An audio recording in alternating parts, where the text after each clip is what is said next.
Good morning, viewers. In the 17th February. ഇപ്പം bank Nifty ഇപ്പം പറയാമെന്ന് വെച്ചാൽ 309 ഡൗണിലും നിഫ്റ്റി 90 ഡൗണിലാണ് കാണിക്കുന്നത്. സോ ഇന്ന് ചെയ്ത സ്റ്റോക്സുകളൊക്കെ മെയിൻലി ബജാജ് ടിൻസ്, സൺഫാർമ, ഇൻഡസിൻഡ് ബാങ്ക്, പവർ ഗ്രിഡ്, കോൾ ഇന്ത്യ, ഇതൊക്കെ നിഫ്റ്റി സ്റ്റോക്സ് ചെയ്ത സ്റ്റോക്സുകളാണ്. സോ സെൻസെക്സ് ഇപ്പം 344 പോയിൻറ്റ്സ് റെഡിലാണ് കാണിക്കുന്നത്.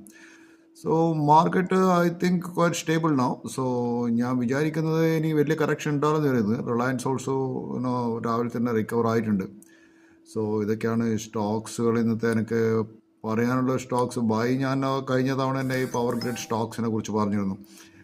പവർ ഗ്രിഡ് ഇപ്പോൾ ചെയ്യുന്നത് ഓൾമോസ്റ്റ് 260 റുപ്യ ചെയ്യുന്നുണ്ട്. പവർ ഗ്രിഡിൻ്റെ ഒക്കെ കറക്ഷൻ കഴിഞ്ഞു. അതുപോലെ TCSും നല്ലൊരു ബൈ സോണിലുള്ളത്. ഇന്നത് കുറച്ച് കറക്റ്റ് ആയിട്ടുണ്ട് TCS.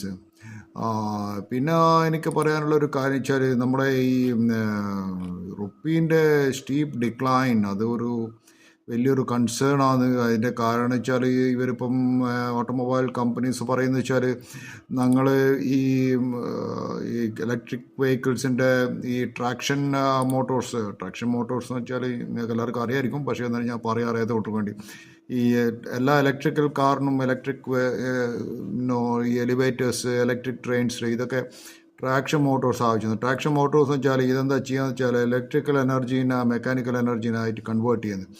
ട്രാക്ഷൻ മോട്ടോഴ്സ് മിക്കവാറും ഇന്ത്യയിൽ അധികം ഇമ്പോർട്ട് ചെയ്യുന്നത്. പിന്നെ അതുപോലെ നമ്മളെ സംബന്ധിച്ചിടത്തോളം നമ്മുടെ ബാറ്ററി ടെക്നോളജി നമ്മുടെ കയ്യിലില്ല. അപ്പോൾ battery also we have to import the battery technology. അതുപോലെ ബാറ്ററി മാനേജ്മെൻറ്റ് സിസ്റ്റം, അതിന് BMS എന്ന് പറയും. അത് BMS ബാറ്ററി മാനേജ്മെൻറ്റ് സിസ്റ്റംസ് ഒക്കെ പുറത്തുനിന്ന് വരുന്നതാണ്. അപ്പോൾ ഈ ബാറ്ററി മാനേജ്മെൻറ്റ് സിസ്റ്റം കൊണ്ടാണ് ഈ ബാറ്ററി ഫയറൊക്കെ ആകുന്നില്ല ചിലപ്പോൾ. അതൊക്കെ ബാറ്ററി മാനേജ്മെൻറ്റ് സിസ്റ്റം ആവശ്യമാണ്. കാരണം അപ്പോൾ ഈ റുപ്പീൻ്റെ സ്റ്റീപ്പ് ഡിക്ലൈൻ കൊണ്ട് മിക്കവാറും US നിന്ന് വരുന്ന ഈ സംഗതികൾക്ക് ഇനി ഇലക്ട്രിക് കാറിന് വില കൂടും. ഓൾറെഡി ഇലക്ട്രിക് കാറിന് ഇപ്പോൾ പെട്രോൾ കാറിനെക്കാട്ടും വില കൂടുതലാണ്. ഇനിയും കൂടാൻ സാധ്യതയുണ്ടെന്നാണ് പറയുന്നത് കേൾക്കുന്നത്. അപ്പോൾ ഇത് ആരെ ഇലക്ട്രിക് കാർ വാങ്ങിക്കുമെന്ന് എനിക്കറിയില്ല. പിന്നെ ഇന്ന് നല്ലൊരു ന്യൂസ് കണ്ട് ഇതൊരു